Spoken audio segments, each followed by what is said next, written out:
عام طور پر اہل سنت کے اندر یہ نئے نئے جو ہمارے سکالر بننے کے دعوے کر رہے ہیں آج کل، جو سوشل میڈیا کے حوالے سے جو چند چہرے نئے سامنے آ رہے ہیں، جن کی لائف کے اندر آپ دیکھیں گے تو اہل سنت کے حوالے سے ان کو کوئی کام آپ کو نہیں ملے گا،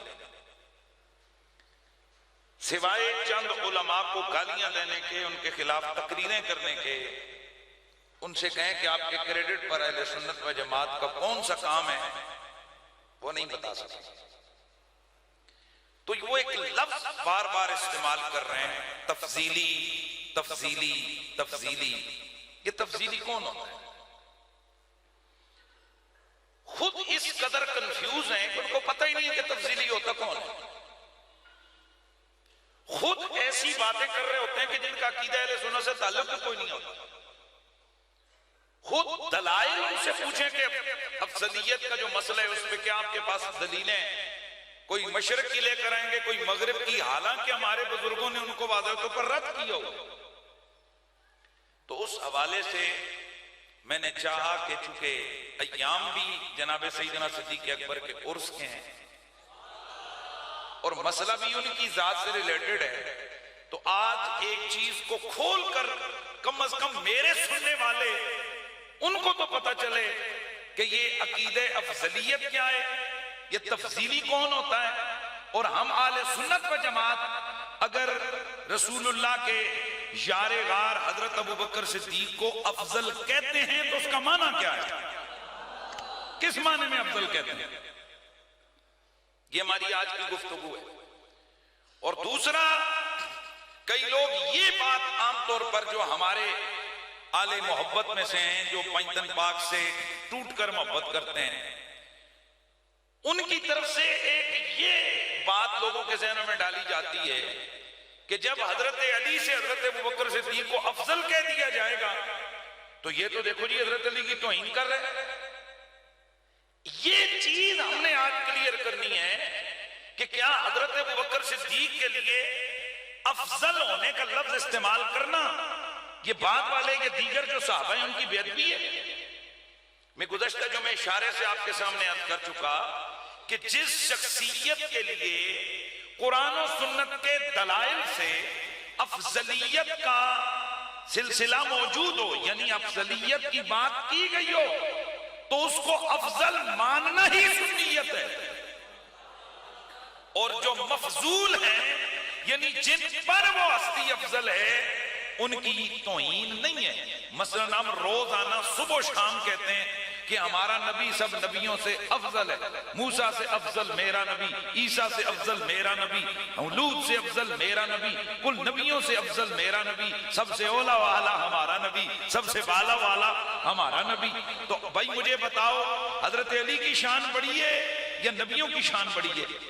نبیوں کی شان بڑی ہے، تو حضرت علی پر اگر کسی کو فضیلت دینے سے حضرت علی کی توہین ہوتی ہے تو مجھے یہ بتاؤ کہ یہ جو نبیوں پر آپ نبی کو فضیلت دے رہے ہیں ان کی توہین نہیں ہے؟ حالانکہ ایسا نہیں ہے، کیونکہ اللہ رسول نے خود قرآن میں اللہ تعالیٰ فرماتے ہیں کہ یہ جو نبی ہیں، ایک طرف فرمایا لا نفرق بین احد من الرسل، ہم نبیوں کے منصب نبوت میں کوئی فرق نہیں کرتے۔ کیا مطلب؟ ایسا نہیں ہے کہ کسی نبی کو پوری نبوت ملی ہو، کسی نبی کو آدھی نبوت ملی ہو، ایسا نہیں، ہر نبی کو پوری نبوت اللہ نے عطا فرمائی ہے۔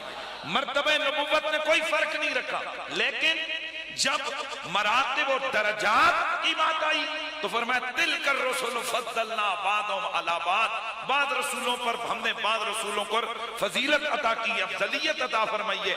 تو اس حوالے سے ہم کہتے ہیں کہ جب وہاں دیکھیں گے تو ہمارے نبی کے درجے سب نبیوں پر حاوی اور سب نبیوں پر زیادہ۔ اب اسی طرح قرآن مجید برہان رشید نے بڑا واضح طور پر سورۃ الحدید میں فرمایا ہے کہ صحابہ سارے برابر نہیں ہیں۔ کیا فرمایا؟ صحابہ سارے برابر نہیں ہیں، اور میرے نبی کی ایسی درجنوں احادیث موجود ہیں جن میں خود رسول اللہ نے بعض صحابہ کو بعض صحابہ پر فضیلت عطا فرمائی۔ تو اس اعتبار سے اہل سنت و جماعت کا عقیدہ یہ جس کو کہتے ہیں نا اتفاقی طور پر سامنے آتا ہے کہ اللہ کی کل مخلوق میں نبی سب سے افضل ہے اور نبیوں میں ہمارا نبی سب سے افضل ہے. اس کے بعد جو فرشتوں میں سے اولو العزم 4 فرشتے ان کا رتبہ سب سے بڑا ہے. اس کے بعد باقی تمام مخلوق میں تمام انسانوں میں سب سے افضل ہستی حضرت سیدنا ابو بکر صدیق کی ہے. یہ اہل سنت و جماعت سلفن خلفن اپنا یہی عقیدہ بیان کرتے آئے ہیں. اس لیے ہمارے خطبوں کے اندر پڑھا جاتا ہے افضل البشر بعد الانبیاء بالتحقیق حضرت سیدنا ابو بکر صدیق رضی اللہ تعالی عنہ. اب حضرت ابو بکر صدیق رضی اللہ تعالی عنہ جب افضل ہیں تو پھر آپ بھی مجھ سے سوال کریں گے کہ آپ جب شان علی بیان کر رہے ہوتے ہیں تو آپ کہتے ہیں کہ علم میں علی جیسا کوئی نہیں, بہادری میں علی جیسا کوئی نہیں, فلاں چیز میں علی جیسا کوئی نہیں. تو جناب قریشی صاحب آپ کے بھی تو بیانات کے اندر پھر یہ جو نا آپس میں ٹکراؤ ہو رہے تضاد بیانی ہو رہی ہے, یہ تو پھر آپ کیا کہتے رہتے ہیں. وہ ذرا آج میں مسئلہ کلیئر کر دوں. فضیلت اور چیز ہے, افضلیت اور چیز ہے. میرے مولا علی کو ایسی بہت ساری فضیلتیں حاصل ہیں, بلکہ ایسے خاصے بھی حاصل ہیں کہ جو نہ ابو بکر صدیق کو حاصل ہے نہ عمر فاروق کو حاصل ہے. سبحان اللہ کی آواز. ایک حدیث کے اندر, ایک روایت کے اندر تقریباً 18 چیزیں حضرت عبداللہ بن عباس نے روایت فرمائی. کتنی بولو؟ 18 چیزیں کہ جو بس علی کے ہی پاس ہیں, کسی اور کے پاس نہیں. اعلیٰ حضرت فاضل بریلوی رحمۃ اللہ تعالی علیہ نے مطلع القمرین میں انہی 18 چیزوں کو ذکر کر کے آگے فرمایا یہ تو ایک حدیث کے ضمن میں نے 18 چیزیں بیان کی ہیں, وگرنہ ایسی لا تعداد چیزیں ہیں کہ جن میں علی سپر ون ہے, علی کے برابر اور کوئی بھی نہیں ہے. تو آپ مجھ سے سوال کر سکتے ہیں, یہ دیکھو جی آپ تو کہتے ہو علی جیسا اور کوئی نہیں, اور ادھر کہتے ہو افضل البشر حضرت ابو بکر صدیق کے بعد الانبیاء. تو یہ کیا آپ کی جناب دوغلی بات ہے؟ اور یہی چیزیں لے کر میرے جب ویڈیو کلپ اپلوڈ ہوتے ہیں سوشل میڈیا پر تو کئی نیچے کہہ رہے ہوتے ہیں اس کی سمجھ نہیں آتی, کبھی کیا کہہ رہے ہوتے ہیں کبھی کیا کہہ رہے ہوتے ہیں. ہم جو کہہ رہے ہوتے ہیں جو پہلے کہہ رہے تھے وہی اب بھی کہہ رہے ہیں. ہمارا کوئی نیا عقیدہ نہ کبھی گھڑا گیا ہے اور نہ کبھی ہم نے کبھی اپنے عقیدے سے ادھر ادھر انحراف کیا ہے. یہی عقیدہ شروع سے تھا, یہی عقیدہ آج ہے. جب ہم شان علی بیان کرتے ہیں تو انڈویلی جب شان علی خصائص علی پہ بات کرتے ہیں تو ہمیں کہنا پڑتا ہے ان چیزوں میں علی جیسا ہے ہی کوئی نہیں, مان جنا ہی کوئی نہیں. اور یہی عقیدہ اہل سنت ہوتا ہے, اس لیے ایسا کہتے ہیں. اب میں آپ کو یہاں پر ایک مسئلہ سمجھاؤں. فضیلت ہونا اور چیز ہے,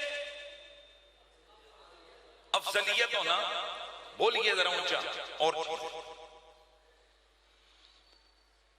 میں آپ کو یوں سمجھاؤں, ایک بچے نے, بلکہ 2 کینڈیڈیٹس تھے جنہوں نے امتحانات دیے. ایک پیپر میں یعنی اردو میں زید نے 100 میں سے 70 نمبر لیے اور عمر نے 100 میں سے 80 نمبر لیے. انگلش میں زید نے 100 میں سے 80 نمبر لیے اور عمر نے 100 میں سے 82 نمبر لیے. مطالعہ پاکستان میں زید نے 85 نمبر لیے اور عمر نے 87 نمبر لیے. توجہ ہے سب کی. ایک اور لے لیتے ہیں, نام لو. سائنس میں زید نے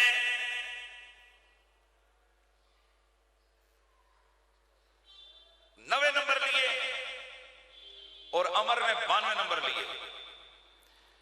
اچھا, اسلامیات میں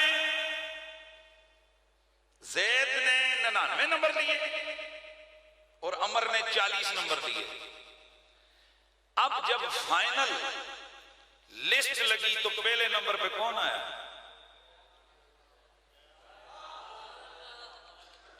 یار سمجھ آ رہی ہے کہ نہیں آ رہی؟ تو جب انڈیویجلی ایک ایک سبجیکٹ کی بات ہوگی, ریاضی میں کس کے زیادہ ہیں, فلاں میں کس کے زیادہ ہیں, سائنس میں کس کے زیادہ ہیں؟ نام امر کا آئے گا، اور جب کہا جائے گا کلاس میں نمبر 1 کون ہے؟ نہیں یار مہربانی کریں نا، میں اس کو یوں کو ایک اور مثال سمجھا۔ ایک آدمی ہے، اس نے جنوری کے اندر 5 لاکھ روپے کمایا، زید نے 5 لاکھ کمایا، عمر نے 10 لاکھ کمایا۔ فروری کے اندر 5 لاکھ عمر زید نے، 7 لاکھ عمر نے۔ مارچ کے اندر 5 لاکھ زید نے، 8 لاکھ عمر نے۔ آگے یوں ہی کرتے جاؤ۔ اپریل کے اندر 7 لاکھ زید نے، 10 لاکھ عمر نے۔ مئی کے اندر 10 لاکھ زید نے، 15 لاکھ عمر نے۔ جون کے اندر 17 لاکھ زید نے، 20 لاکھ عمر نے۔ یوں ہی اگلے 3 مہینوں میں بھی ہوا۔ اور نومبر کے اندر 5 لاکھ زید نے، 90 لاکھ عمر نے۔ دسمبر کے اندر 5 لاکھ زید نے، 1 کروڑ عمر نے۔ اب مجھے بتاؤ جب سالانہ رپورٹ لی جائے گی کہ اس سال کے اندر سب سے زیادہ کمائی کس نے کی، بھئی بات کو سمجھ آ رہی ہے کہ نہیں؟ بات سمجھ آ رہی ہے؟ تو اسی طرح جب کہا جائے گا علم میں کس کا نمبر اوپر ہے، نام آئے گا علی کا۔ سبحان اللہ کی آواز آتی جائے۔ قربت رسالت میں کس کا نمبر اوپر ہے، خاندانی قربت میں نام آئے گا علی کا۔ قربت ولایت میں من کنت مولا فعلی مولا، کس کا پلڑا بھاری ہے، نام آئے گا علی کا۔ کئی چیزوں میں نام آئے گا علی کا، لیکن جس وقت کہا جائے گا سب صحابہ میں افضل کون ہے، نام آئے گا ابو بکر کا۔ یہ بنیادی مقدمہ آپ لوگوں نے سمجھنا ہے کہ ہم افضلیت کس طرح سے مانتے ہیں، اور اونچا بولیے، اور فضیلت کس طرح سے مانتے ہیں۔ تو فضیلت کا ماننا افضلیت کے منافی نہیں، اور افضلیت جب ہم نے مان لی تو اس کا یہ مطلب نہیں کہ ہم کسی کی فضیلت خاصہ کا انکار کر رہے ہیں، بلکہ اس کی خصائص، اس کے معاملات اپنی جگہ۔ تو جب کہا جائے گا پوری امت میں افضل کون، بولتے جاؤ یار، ابو بکر صدیق، اور باقی جب ایک ایک چیز کا نام لے لے کر کہا جائے گا تو وہ جس کی وہ شان ہوگی اس کے اعتبار سے اس کا نام آئے گا۔ اب سوال یہ پیدا ہوتا ہے آخر ابو بکر صدیق کے افضل ہونے کی وجہ کیا ہے؟ کئی چیزوں کے اندر تو آپ دیکھ رہے ہو، علم میں، جہاد میں، کئی چیزوں میں ہم دیکھتے ہیں تو حضرت علی المرتضیٰ کا تو نمبر ٹاپ پہ آتا ہے۔ آخر پاپا جی یہ پھر گل دسو نا، وجہ کی ہے ابو بکر کیوں افضل کہا جاتا ہے؟ اس کی ریزن سنیے، 2 چیزیں ہیں، کثرت ثواب اور قربت خاص۔ یہ میں آپ کو پہلے عرض کر چکا ہوں، یہ ایک اس حوالے سے اہم ترین گفتگو، اس کو توجہ سے سننا ہے۔ کیا کیا کہا میں نے؟ کثرت ثواب، قربت خاص، اللہ تعالیٰ کا خاص قرب، اور دوسری چیز کثرت ثواب۔ اب یہاں کثرت ثواب یعنی حضرت ابو بکر صدیق کو ثواب کی کثرت اللہ نے عطا فرمائی ہے، یعنی بعض صحابہ کی لاکھوں کروڑوں نے کیا ہے، پر ابو بکر صدیق کی بعض جگہ ایک نے کی اتنی ہے وہ سارے نیچے نیچے، ابو بکر اوپر ہے۔ سبحان اللہ کی آواز تو آتی رہنا ہے۔ اچھا جی، اب میں تھوڑا سا یہ پہلے عرض کر دیا میں نے کہ ایک بات یہ ذہن میں رکھنا ہے، پہلے نمبر پہ یہ چیز کہ ہم اہل سنت و جماعت کے اعتقادات اور نظریات کے مطابق اللہ بندوں کو نیکیاں دیتا گن کے ہے، اور ان کے رتبے کی اناؤنسمنٹ جب کرے گا تو اس وقت نیکیوں کو تولے گا۔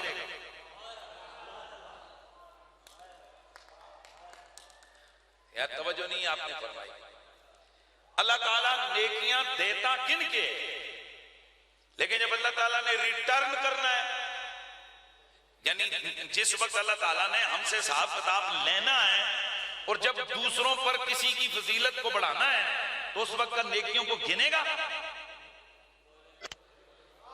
نیکیوں کو تولے گا۔ اسی لیے قیامت والے دن پوری امت یعنی پوری کائنات کے انسانوں کی نیکیاں گنی نہیں جائیں گی، نیکیاں تولی جائیں گی۔ اگر گننے والا سسٹم شروع ہو جائے تو ذرا خود ہی بتاؤ جن کی عمر ہی 1000 سال ہوئی ہے وہ کدھر چلے جائیں گے وہ ہیں؟ اس لیے فرمایا لیلۃ القدر خیر من الف شہر، 1000 مہینے اگر کسی بندے نے ایک طرف نیکیاں کر کے رکھی ہوئی ہیں نا، میرے محبوب کی امت کا ایک فرد ایک رات لگائے گا 83 سالوں سے، یہ 1000 مہینوں سے اس کی رات بڑھ جائے گا۔ پھر یہاں آپ نے اپنا کانسیپٹ کلیئر کرنا ہے کہ حضور کی امت کے ساتھ اللہ کا یہ خاص کرم ہے کہ اللہ تبارک و تعالیٰ نیکیاں جس وقت اس کا اجر اور بدلہ جس وقت وہ وصولی فرمائے گا اور اس وقت جب عظمت عطا کرے گا تو اس وقت تک نیکیوں کو، ہاں یار یہی تو چیز کہلوانا چاہ رہا ہوں، نیکیوں کو تولا جائے گا۔ اور پھر یہاں ایک بات اور ذہن میں رکھیے گا کہ یہ بھی قرآن و حدیث سے ثابت ہے کہ بعض اوقات ایک نیکی کئیوں پر بھاری ہو جاتی ہے۔ میں ایگزامپلز دوں گا، مثلا کنز المال ابن ابی عاصم میں ایک حدیث موجود ہے کہ نبی علیہ السلام نے فرمایا کہ 1 ساعت میدان جہاد میں کھڑا ہونا 1000 دنوں کی عبادت سے افضل ہے۔ اور اگلا جملہ سننا ہے، بہت خاص جملہ، اس کو دل کی تختی پہ اس طرح جیسے کہتے ہیں نا اکر کے لکھنا، اکر کے سمجھتے ہو جیسے لوہے کے اندر اکر کے لکھا جاتا ہے نا، پتھر کے اندر اکر کے لکھا جاتا ہے، اس طرح دل کی تختی پر اکر کے لکھ لو۔ یہ بات بڑی توجہ کے ساتھ اس چیز کو اپنے مد نظر آپ نے رکھ لینا ہے کہ یہ جو نیکیاں ہیں نا، نیکیاں یہ نیکیاں ساری ایک جیسی نہیں ہوتی ہیں۔ بعض اوقات ان میں تفاوت کا یہ انداز ہوتا ہے کہ ایک طرف ایک نیکی ہو اور دوسری طرف 1000 نیکی ہو۔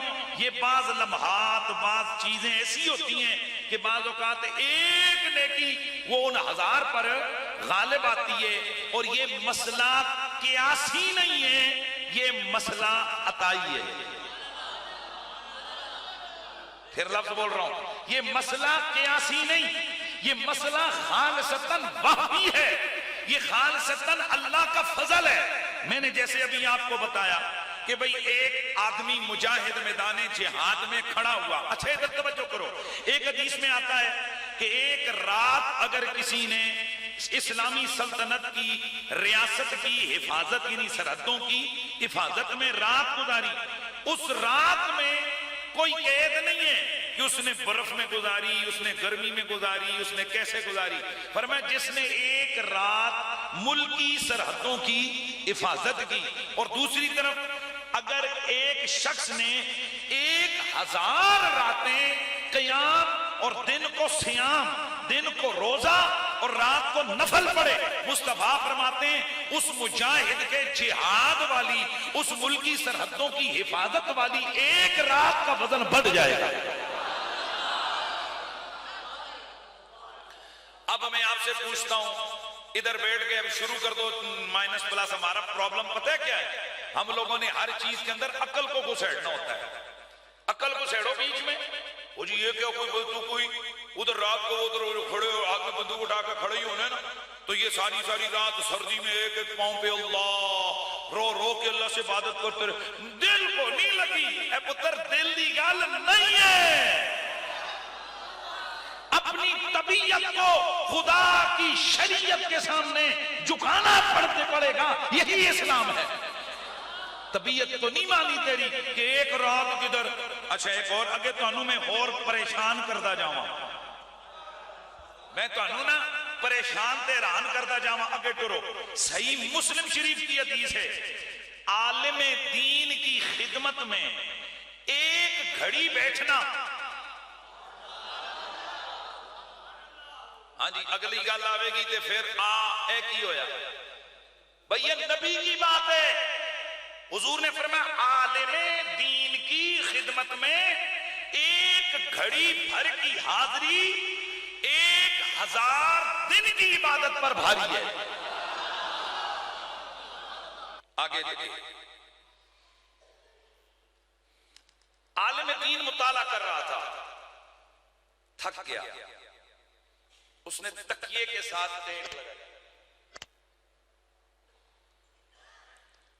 فرمایا اس کا تھوڑی دیر تھکاوٹ میں تکیے سے ٹیک لگانا، یہ ایک طرف عابد کی 70 سال کی عبادت، ایک طرف عالم دین کا پلڑا پھر بھی بھاری.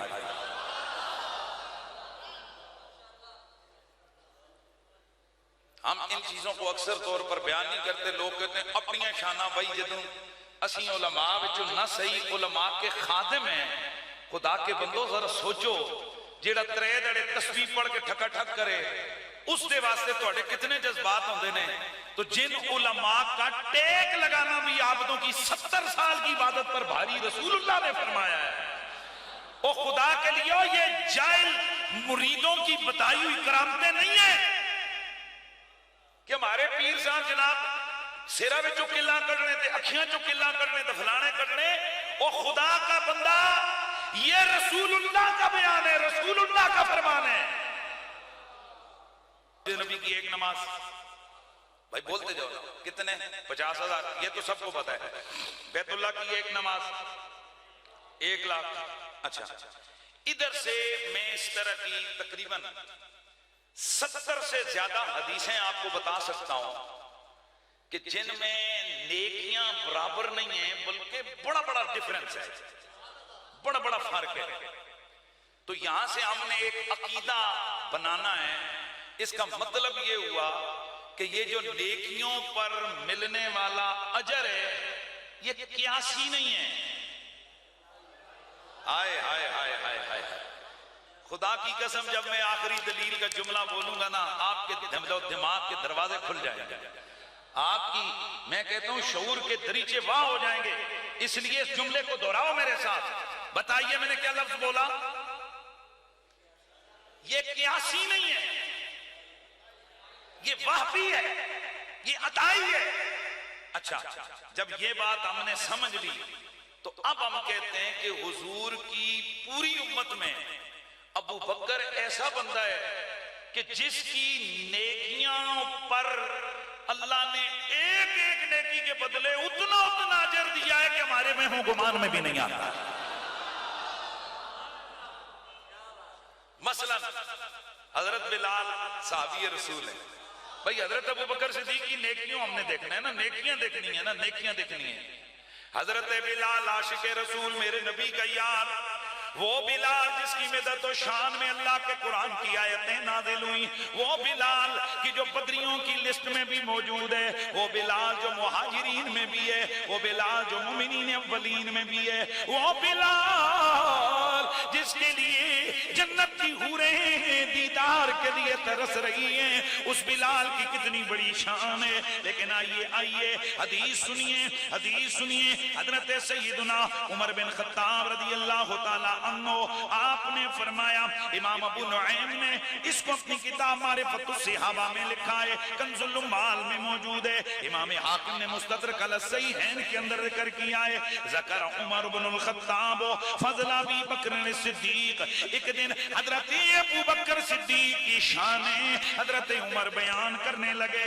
فجعل یصف مناقبہ، ان کی عظمتوں کو بیان کیا. ثم قال، پھر کہتے ان کی نظر حضرت بلال پہ پڑی. فرمایا لوگو، ابو بکر کی شان، اس کی نیکیاں، اس کی عظمتیں اگر تم نے سمجھنی ہے تو سنو، آدھا سیدنا بلال، یہ ہمارا بلال ہے اور یہ غلام نہیں، ہمارا سردار ہے.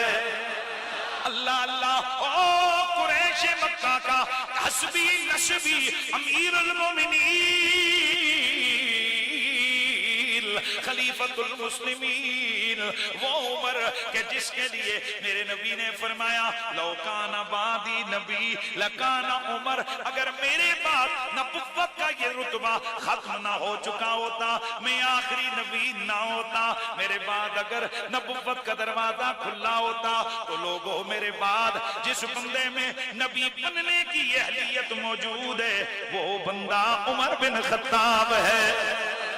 اگر میرے بعد کسی نے نبی ہونا ہوتا تو پھر میرے غلاموں میں عمر بھی ایک ہے جس میں وہ نبوت والی اہلیت موجود ہے، لیکن چونکہ مجھ پر مرتبہ نبوت ختم ہو گیا اس لیے میرے بعد کوئی نبی نہیں آ سکتا۔ حضرت سیدنا عمر اتنی بڑی شان والے صحابی ہیں، آپ نے دیکھا حضرت بلال کو، فرمایا لوگو حضرت ابوبکر کی بڑی بڑی شانیں ہیں، لیکن یہ جو بلال تمہیں نظر آ رہا ہے یہ ہے کون؟ سیدنا، یہ ہمارا سردار ہے۔ پتا چلا میرے نبی کے یاروں نے امت کو یہ بتا دیا کہ لوگوں کسی کو عزت دینے سے پہلے اس کا حسب نسب نہ دیکھو، اس کے پیسے، اس کی دولت، اس کے عہدے نہ دیکھو، اس کی رسول اللہ سے قربت کو دیکھو۔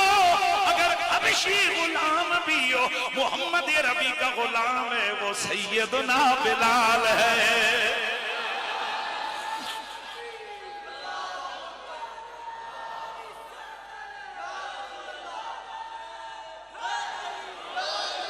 حضرت سیدنا حضرت عمر نے فرمایا آزا بلال، یہ میرا سونا بلال ہے، لیکن ہے کون؟ سیدنا بلال، یہ ہمارے سردار بلال ہیں۔ اور یہ ہیں کون؟ حسنتم من حسنات ابی بکر، یہ ہے ہمارا سردار، لیکن یہ ابو بکر کی نیکیوں میں سے ایک نیکی ہے۔ اللہ اکبر۔ اچھا جی جب آپ کو سمجھ آ گئی کہ حضرت بلال حبشی اور حضرت ابو بکر کی نیکیوں میں ایک نیکی ہیں، تو پھر سارے سجے کبے صحابی بدری وہ ساریاں سن کے تو ذرا پھر رکھو ترازو تے تولو ذرا ابو بکر دیاں نیکیاں۔ اور اگر آپ ابھی ورطہ حیرت سے نکلے ہوں تو میں تھوڑا اور آپ کو اور گہرائی میں لے کے جانا لگاؤں، ذرا اپنی عقلوں کو عظمت و شان صدیقی کے سمندر میں ذرا غوطہ زن کیجئے اور پھر ادھر ہی رہنے دیجئے، ادھر ہی رہنے دیجئے، اس لیے کہ دیوانگی فرزانگی اسی چیز کا نام ہے جس کے بارے میں محبوب نے کہہ دیا اوپر ہے تو اوپر ہے، نیچے ہے تو نیچے ہے۔ گرامی المرتبت حاضرین و سامعین، معجم الاوسط کے اندر امام طبرانی یہ روایت لے کے آئی ہیں، امام ابن عساکر متعدد اسناد سے یہ روایت لے کے آئی ہیں، وہ کہ اس کی سندوں پر کچھ کلام موجود ہے لیکن کثرت اسناد کی وجہ سے فقیر یہ روایت بیان کر رہا ہے۔ اور دوسری بات، حضرت مجدد الفسانی مکتوبات کے اندر یہ روایت لے کر آئے ہیں، اعلیٰ حضرت فاضل بریلوی یہ روایت مطلع القمرین کے اندر لے کر آئے ہیں، اور بڑے بڑے محدثین نے جب اس روایت کو ذکر کیا ان کی اتباع کے اندر میں نے بھی اپنی عقل اپنی تحقیق کو قربان کرتے ہوئے یہ روایت بیان کرنے لگا ہوں، وگرنہ میری تحقیق کے مطابق اس کی اسناد میں سے کچھ راویوں کے اوپر شدید جرابی موجود ہے، لیکن فضائل کا بیان ہے، ذرا سنیے حضرت سیدنا ابو بکر کی شان کیا ہے۔ راوی حدیث جناب عمار بن یاسر گئے، قال رسول اللہ، حضرت سیدنا عمار بن یاسر فرماتے ہیں میرے نبی رحمت نے فرمایا اتانی جبریل، ایک دن میری خدمت میں جبریل آیا، فقلت یا جبریل حدثنی بفضائل عمر فی السماء، میں نے کہا جبریل آسمانوں پر جو میرے عمر کی شانیں بیان ہو رہی ہیں ذرا سونا سناؤ تو صحیح،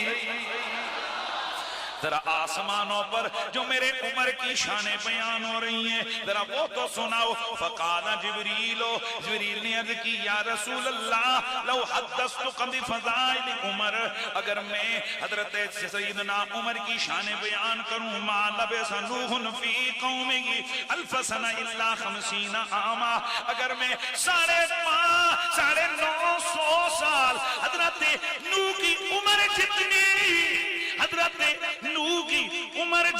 سال میں حضرت عمر کی شانوں کو بیان کروں، تم فضائل عمر، حضرت عمر کی شانیں پوری بیان نہیں ہو سکتی۔ سارے حضرات حاضر ہیں، دماغ سب بسم اللہ۔ عمر کتنا بڑا ہے تو سمجھ آ گئی ہے۔ حضرت عمر کتنے بڑے ہیں یہاں سے سمجھ آئیے کہ میرے بعد نبیوں نہ ہوتا تو عمر بن خطاب ہوتا. بھئی شانیں سمجھ آ رہی ہیں کہ نہیں آ رہی؟ بولو بولو. اور پھر یہ روایتیں بھی آپ کے سامنے. تو جب اتنا بڑا عمر آپ کی سمجھ میں آ گیا تو اب حدیث کے اگلے لفظ سنو. فرمایا وَإِنَّا عُمَرَ حَسَنَةٌ مِّنْ حَسَنَاتِ أَبِي بَکر. یا رسول اللہ، عمر کی اتنی نیکیاں، اتنی عظمتیں، اتنی شانیں گئے، لیکن آقا ابو بکر کی شان یہ گئے کہ ابو بکر کی نیکیوں میں ایک نیکی کا نام عمر ہے.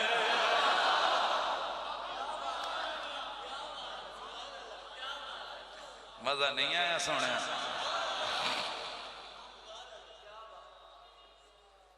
اللہ اکبر. یہ ایک نیکی کا عالم ہے حضرت ابو بکر صدیق کی. پھر اس طرح کی اور میں نیکیاں آپ کے سامنے بیان کرتا چلو، پھر وہ غار والی نیکی آ جائے گی ہیں جی.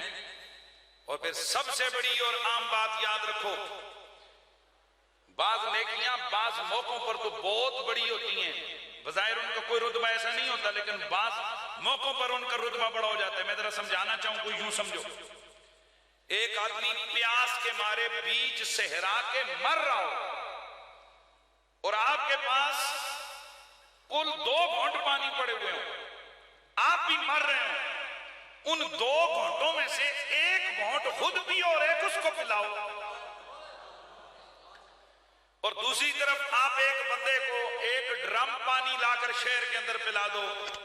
اب آپ بتاؤ کہ گھونٹ تو چھوڑو، اسے ایک قطرے جتنا بھی آپ، قطرہ کیا قطرے کے 1000ویں سے جتنا بھی آپ اس کے قریب قریب نیکی کے جا سکتے ہو جو آپ نے ادھر کی ہے. جی ہاں، جہاد سب نے کی ہیں، رسول اللہ کی خدمتیں سب نے کی ہیں، رسول اللہ کی غلامیاں سب نے کی ہیں، پر اس وقت کو سوچو جب اپنا کوئی نہیں تھا تو اکیلا ابو بکر تھا. بھائی مولا کائنات مولا علی پاک کرم اللہ تعالیٰ وجہ کریم، آپ ابھی بچے ہیں، 8 یا 9 سال آپ کی کل عمر مبارک ہے. ایک حضرت علی ہیں، ایک حضرت خدیجہ ہیں، وہ بھی عورت ہیں. حضرت علی بچپنے میں، اب کون ہے کہ جو اس مشکل ترین لمحے میں، میرے حضور پھر بعد میں بیان فرمایا کرتے تھے نا، میں جس دروازے پہ جاتا تھا دروازہ بند ہو جاتا تھا، مجھے دیکھ کے لوگ دروازے بند کرتے تھے. ایک میرا ابو بکر ایسا تھا کہ جو دروازہ کھول کے میرا انتظار کرتا تھا.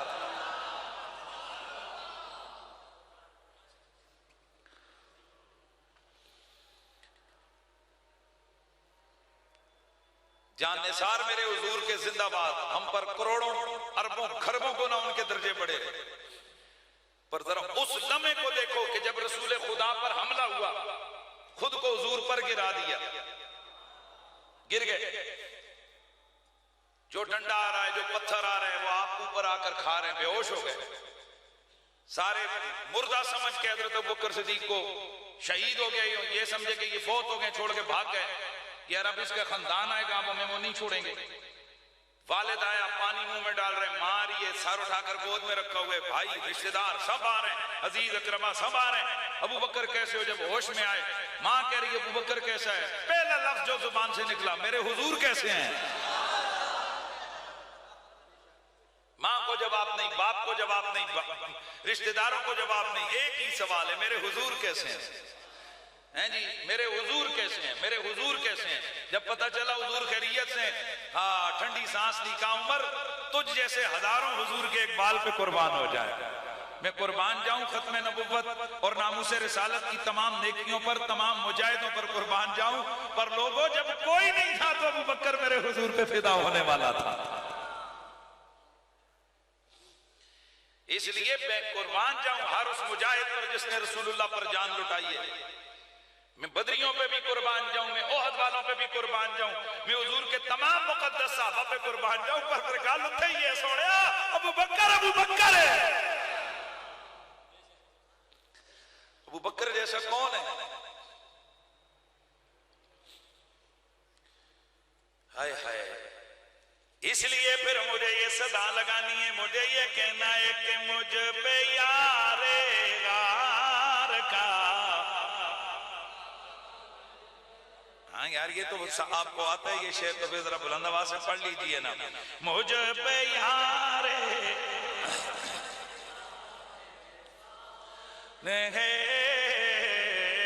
مجھ پہ یار غار کا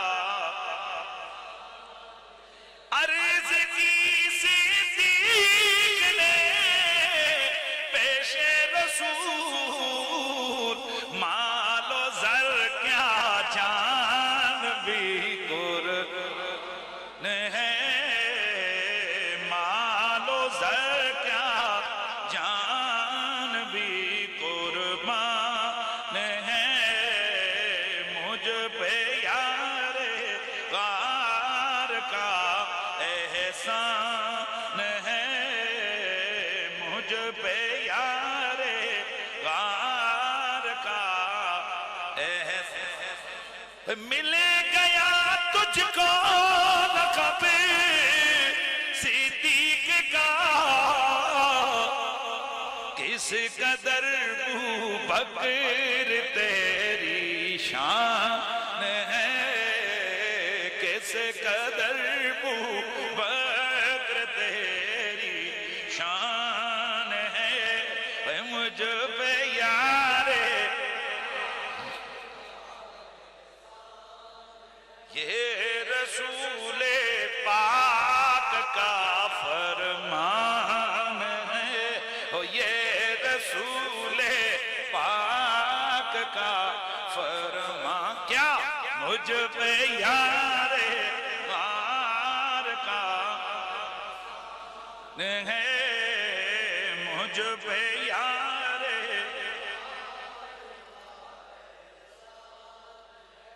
اب جب آپ بات کو سمجھ گئے، اس مقدمے سے یہ بات ثابت ہوئی کہ یہ عقل کا ڈھکوسلا گیان کسی بھی جگہ نہیں چل سکتا.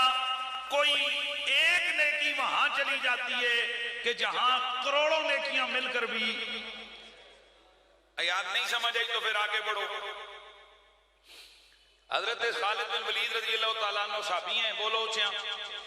صرف صحابی نہیں ہیں، سنیا. خالد بن ولید وہ مجاہد صحابی ہے کہ اللہ کے رسول نے ان کو اللہ کی تلوار قرار دی. سیف من سیوف اللہ، اللہ کی تلواروں میں سے ایک تلوار کا نام بولیے خالد بن ولید رضی اللہ تعالیٰ عنہ ہے. حضرت عبد الرحمن بن عوف یہ متقدم الاسلام ہے، یہ 10 مبشروں میں سے ایک ہیں. ایک دن حضرت خالد اور حضرت عبد الرحمن بن عوف کی آپس میں کسی بات پر نوک جھونک ہو گئی. بھائی صحابی ہیں، بھائی ہیں، آپس میں ہوتا رہتے معاملات میں. حضرت خالد بن ولید نے تھوڑی سخت باتیں کہہ دی حضرت عبد الرحمن بن عوف رضی اللہ تعالیٰ عنہ کو. تو جناب حضرت عبد الرحمن بن عوف بڑے نرم طبیعت، بڑے نرم مزاج بندے تھے. وہ دل پہ لے گئے بات کو، دوڑے دوڑے حضور کی خدمت میں گئے، وہ جا کر حضرت خالد کی شکایت لگا دی. سوچیو ذرا، مولوی نہیں ہے مقابلے میں، پیر نہیں ہے، کوئی محقق نہیں ہے، اللہ کی تلوار ہے. تلوار 1000 مربع میل پر اکیلا جناب جنگیں کر کے فتح پانے والا، ایران اور روم کی جیسی اس وقت کی سپر پاوروں کو جناب ناکو چنے چپانے والا، وہ سالار اعظم، وہ عظیم صحابی حضرت سیدنا خالد بن ولید. کتنا بڑا صحابی ہے، کسی کے دماغ کا پرندہ وہاں تک جا سکتا ہے کہ جتنا بڑا رتبہ ہے حضرت خالد بن ولید کا، بولو. لیکن بے شک قربان جائیں خالد بن ولید رضی اللہ تعالیٰ عنہ کو. پر متقدمین الاسلام جو ہیں، جنہوں نے ابتدائی طور پر حضور کے آوازے پر لبیک کہا، قربان جائیں خالد بن ولید پر، لیکن ابتدائی لوگوں میں سے نہیں ہیں، حضور کے خلاف تلوار اٹھانے والوں میں سے بھی ہیں یہ. یعنی جنگ احد میں تو یہ دشمن کی طرف سے آئے تھے، لیکن بعد میں جب انہوں نے اسلام قبول کیا، ایسے پھر دیوانہ وار اسلام کی خدمت کی کہ اللہ کے رسول نے سیف اللہ کا لقب عطا فرمایا. اب آپ بتاؤ، اتنا بڑا مجاہد صحابی، لیکن چونکہ 15-16 سال 17 سال 13-14-15 سال جو ہے نا تاخیر کے ساتھ اسلام قبول کیا. توجہ ہے، 13-14 سال تاخیر سے اسلام قبول کیا. اور حضرت عبد الرحمن بن عوف نے پہلے اسلام قبول کیا. اب حضور نے کیا فرمایا؟ میرے نبی نے فرمایا بلاؤ خالد کو. خالد بن ولید آگے, سارے صحابہ کو حضور نے خطاب کیا, فرمایا تم میں سے, یہ ہمیں نہیں کہا. آج کئی مولوی ہمیں بیان کر رہے تم میں سے, ہمیں نہیں کہا, اسیدے کسے کھاتے جی نہیں ہیں. یہ خالد بن ولید کو میرے نبی نے فرمایا, اور تم میں سے اگر کوئی شخص احد پہاڑ جتنا سونا خرچہ کرے میرے صحابہ. یہاں حضور نے صحابہ کا لفظ بول کر, یہ چونکہ کلی متواتی ہے تو اس کے اقدم افراد مراد لیے, یعنی وہ جو پہلے صحابہ ہیں وہ مراد لیے. میرے نبی نے فرمایا تم میں سے اگر کوئی آدمی احد پہاڑ جتنا سونا خرچہ کرے اور میرے صحابہ مٹھی برابر جو خرچہ کرے, اجر اور ثواب میں وہاں تک یہ تم نہیں پہنچ سکتے ہو. سبحان اللہ. خالد بن ولید کرے احد پہاڑ جتنا سونا خرچہ, عبد الرحمن بن عوف کرے مٹھی. اس کا مطلب یہاں سے پتا چلا, اس کا مطلب ہے بعض شخصیتوں کی نیکیاں خود بخود بڑی ہوتی ہیں. یار خدا کے لیے یار آپ نے میرے مقدمے کو ضائع کر دیا, اتنی بڑی تفصیل بیان کیوں کر رہا ہوں میں. اس کا مطلب یہ ہوا کہ نیکیوں کو بظاہر نہیں دیکھا جائے گا کس نے تیر مارے تھے, کس نے کتنا کیا. بعض شخصیتوں کی نیکیاں بعض وجوہات کی بنا پر وہ اتنی بڑی ہو جاتی ہیں کہ وہاں کوئی تک نہیں, کتھے مٹھی جو تے کتھے تولا نہیں, پورا پہاڑ سونے دا. ان کے ان بٹوین, ان کے درمیان تناسب نکالو.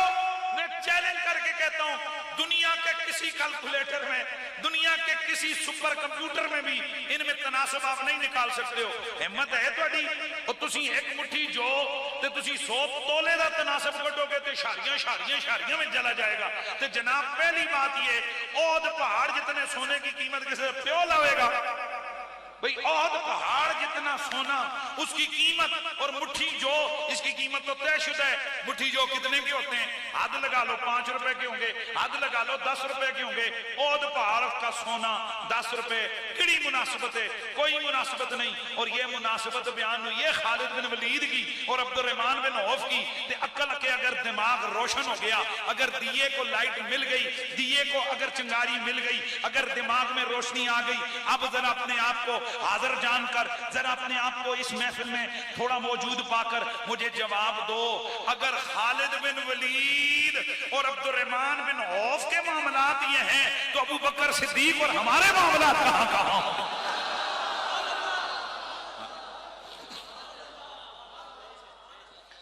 یار مجھے یہی آپ کو سمجھانا تھا, اللہ آپ کو جزا دے, آپ نے بڑے مزے سے سنا. تو ادھر سے ایک نکتہ ہم نے اور اخذ کیا, فقیر ہے جڑا مسئلہ بیان کرے گا خدا دی قسم کھنگ ختم ہو جائے گی ساری. مجھے اب یہاں سے ایک اور مسئلہ حل ہو گیا کہ بعض بندوں کی نیکیاں خود بخود اتنی سپر اوپر ڈپر ہو جاتی ہیں کہ وہاں پر عقل کا ترازو نہیں چلایا جا سکتا. اچھا تو جب یہ بات سمجھ آئی نا تو پھر اب ہم کہتے ہیں کہ وہ لوگ کہ جن کی نیکیوں کا کوئی مقابلہ نہیں کر سکتا نا, ان میں سے جو سب سے اوپر والا بندہ ہے اس کا نام ابو بکر صدیق ہے. لہذا یہ ایک مقدمہ, یہ بات, یہ دلیل خود بخود ختم ہو جائے گی. ابو بکر اگر بدر میں تھے تو اور نہیں تھے, ابو بکر مہاجر تھے تو اور نہیں تھے, ابو بکر نے یہ کیا تو اور نہیں تھے. گل مک گئی, گل مک گئی. یہ خصوصیت ہے اللہ. اب جب آپ کو یہ بات سمجھ آ گئی تو پھر یہ نتیجے کے طور پر ایک مقدمہ ہمارا مکمل ہو گیا کہ افضلیت کا دار و مدار نمبر 1 کثرت ثواب پر. اور کئی لوگوں نے صرف کہا کثرت ثواب, صرف کثرت ثواب پہ نہیں ہے, وہ صرف کثرت ثواب پہ نہیں ہے. ایک حدیث سنان لگا, تہاڈی دماغ دی بتی پھر ذرا تھوڑا تانوں حیران کر دئیے, اور تھوڑا تانوں حیران اور پریشان کر دئیے. میرے نبی رحمت سید کونین صلی اللہ علیہ وسلم نے ارشاد فرمایا ایام للعامل فی اجر 50 قیل من و منا یا رسول اللہ قال بلا منکم. ابو داؤد شریف کی حدیث ہے سیاستہ میں سے. حضور نے فرمایا کچھ ایام وہ آنے والے, ایک زمانہ وہ آنے والا ہے کہ ایک عمل کرنے والے کو 50 عاملوں کا اجر ملے گا. صحابہ نے اس کی حضور اس وقت کے 50 عاملوں کا یہ آج فرمایا تواڈیاں 50 آندا تو اس دا ایک.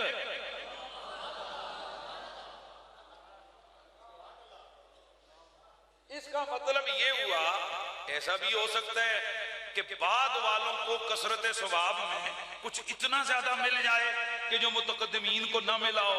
لیکن سنو علماء نے کہا نہ صرف اس وجہ سے ابو بکر افضل نہیں، ایک اور چیز بھی ہے. وہ کیا؟ فرمایا وہی چیز ہے جو سب سے ممتاز کرتی ہے، اور وہ چیز ہے اکرم عند اللہ. بس وقت میرے پاس اب میں قربان جاؤں، میں آپ کا نعرہ ضرور اس کا جواب دیتا، لیکن میں جلدی جلدی بات کو مکمل کر لوں گا. سمجھاواں گل کریے. اب سنو، ایک بادشاہ کے سامنے دو بندے آئے. ایک بندے نے بھی چنگا کام کیا، دوسرے نے بھی. بادشاہ نے ایک کو دیا 1000، اور فیصلہ تسی کرنا ہے. 1000 اشرفی دی، اشرفی دے کے اس کو کہا کیا بات ہے، ادھر آ میرے پاس بیٹھ. اس کو پاس بٹھا لیا. دوسرے بندے نے بھی چنگا کام کیا. بادشاہ نے کہا جاؤ اس کو ₹1,00,000 دے دو. اس نے دیا، ٹھیک ہے جاؤ بھائی، چلا گیا. اب بتاؤ ان دونوں میں سے افضل کون ہے؟ اور یار اسے 10,000 ملے، اسے 1,000 ملے. پتا چلا کثرت میں تو وہ ہے پر کرامت میں یہ ہے. نہ یار مزہ، خدا کی قسم مزہ نہیں آیا. آپ نے جناب اس چیز کو سمجھا نہیں ہے. اور کثرت میں تو وہ ہے لیکن کرامت میں یہ ہے. تو جی کثرت بھی ہوئے پھر کرامت بھی اوپر ڈپر ہوئے، اتھے بندہ ابو بکر صدیق. اب ذرا ایک کلکولیٹر لے کے بھائی ہونا کہ پھر جناب جڑا ایک لمحے واسطے حضور سید عالم دیاں قربتاں چ رہے تھے، اس دا کتنیاں قربتاں دا معاملہ ہے. تو جڑا شروع تو لے کے قیامت تک نال ہی نال ہے، نال ہی نال. یہ تو ابو بکر، یہ تو رسول اللہ کا معاملہ ہے. اور اللہ کے دربار کا معاملہ کیا ہے؟ میرا رب فرماتا ہے ان اکرمکم عند اللہ اتقاکم، تم میں سب سے زیادہ اللہ کے یہاں عزت والا، شان والا، قربت والا، کرامت والا کون ہے؟ جو سب سے بڑا متقی ہے. وَسَيُجَنَّبُهَا الْأَتْقَى، قرآن نے اس اتقا کی طرف اشارہ کیا. وہ کون ہے؟ الَّذِي يُؤْتِي مَالَهُ يَتَزَكَّى، وہ ہے جس نے اللہ کی رضا کے لیے بلال کو خریدا، آزاد کر دیا ہے. تو یہاں سے دو چیزیں ثابت ہو گئیں، کثرت ثواب بھی ابو بکر کا زیادہ ہے اور قربت خاص بھی ابو بکر کی زیادہ ہے. یہ دو چیزیں مل کے کیا بناتی ہیں؟ یہ دو چیزیں مل کے کیا بناتی ہیں؟ افضل البشر بعد الانبیاء بالتحقیق ابو بکر صدیق. یہاں سے ہم عرض کرنا چاہتے ہیں، ہم کچھ کتابوں میں غوطہ زنی کرتے رہتے ہیں اور یہ مسائل ہمارے لیے بڑے آسان ہیں. لہذا خام خام مسئلے کو سمجھے بغیر کسی کو تفصیلی کہہ دینا، کسی کو رافضی کہہ دینا، کسی کے اوپر فتوے لگانا، یہ جہالت سے بڑھ کر اور کچھ بھی نہیں. اب جو بندہ افضلیت مطلقہ ابو بکر صدیق کا انکار کرے وہ ہوا تفصیلی، اور جو بندہ خاص معاملے میں کہے فلانے مسئلے عمر آگے، فلاں بات میں علی آگے، وہ تفصیلی نہیں ہوا. اگر یہ ہے تو پھر میں پوچھنا چاہوں گا کہ ابو بکر افضل ہے کہ جبریل افضل ہے؟ میں تھوڑی دیر پہلے ہم بیان کر چکے ہیں، ابو بکر افضل ہے کہ جبریل افضل ہے؟ اور جبریل افضل ہے. یار خدا کے بندو، کون افضل ہے؟ جبریل افضل ہے. یہاں پر قیاسوں شیاسوں پہ کام نہیں بنتا. اسی جبریل کو اگر ہم دیکھتے ہیں تو یہ جبریل آ کر کس کے بوئے پہ کھڑا ہے، انتظار کر رہا ہے. یہ اس طرح کی انڈیویجلی چیزیں جو فضیلت کے باب سے تعلق رکھتی ہیں وہ افضلیت کے ٹاپک میں بیچ میں نہیں آتی ہیں. اس لیے ہم اہل سنت کا عقیدہ ہے افضل البشر بعد الانبیاء بتحقیق ابو بکر صدیق. باقی رہ گیا معاملہ جب ہم کہیں گے اہل بیت میں سب تو ہفتے کون ہیں؟ علی، وہ ایک الگ ٹاپک ہے. لیکن جب مطلقاً کہا جائے گا تو نام کیا آئے گا؟ ابو بکر صدیق رضی اللہ تعالیٰ عنہ کا. یہ تفصیل سے بات ہو گئی ہے اس موضوع پر، کئی چیزیں رہ گئی ہیں، پھر کبھی صحیح. اللہ آپ کو سلامت رکھے.